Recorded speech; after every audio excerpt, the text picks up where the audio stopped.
EDF, GDF, c'était deux entreprises publiques qui disposaient d'un monopole.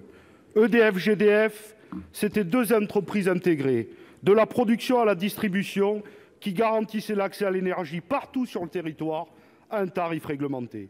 EDF, GDF, c'était un savoir-faire des salariés envié et reconnu partout dans le monde. EDF, GDF, c'était la souveraineté, l'indépendance et le patrimoine de la France. Je dis c'était, car depuis 30 ans, les libéraux ont livré l'énergie au marché. Déréguler, déréglementer et privatiser, voici votre seul credo. Les gouvernements successifs ont créé des acteurs alternatifs de toutes pièces, puis des mécanismes ubuesques comme l'Arenh pour favoriser leur entrée sur le marché.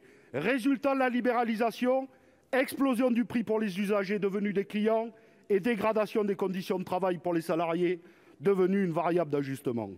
En moins de 15 ans, vous avez dépecé GDF, devenu Engie. C'est maintenant au tour de l'entreprise EDF, avec votre projet Hercule, scindé en 3 entités. Une bleue avec le nucléaire et le thermique, une azur avec les barrages hydroélectriques et une verte avec toutes les autres activités, dont Enedis, les énergies renouvelables et la commercialisation.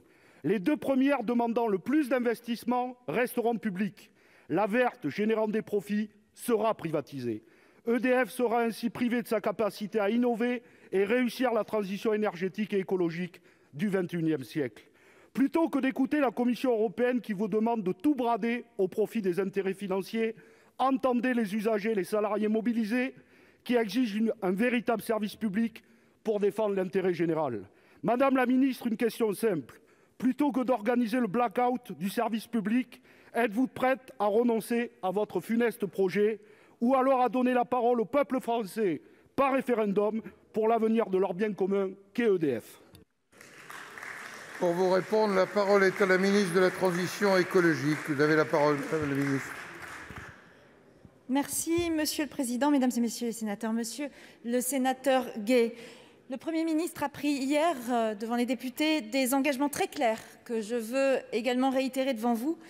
La France, vous le savez, a fait de la lutte contre le réchauffement climatique un axe essentiel de sa politique, en s'engageant sur l'objectif d'atteindre la neutralité carbone en 2050. Dans ce cadre, EDF joue et jouera un rôle capital dans notre pays en étant l'un des principaux moteurs de la transition énergétique du pays. Et pour atteindre nos ambitions, le gouvernement, en lien étroit avec EDF, a donc engagé des discussions avec la Commission européenne pour donner à EDF les moyens d'assumer ce rôle clé que nous souhaitons lui donner.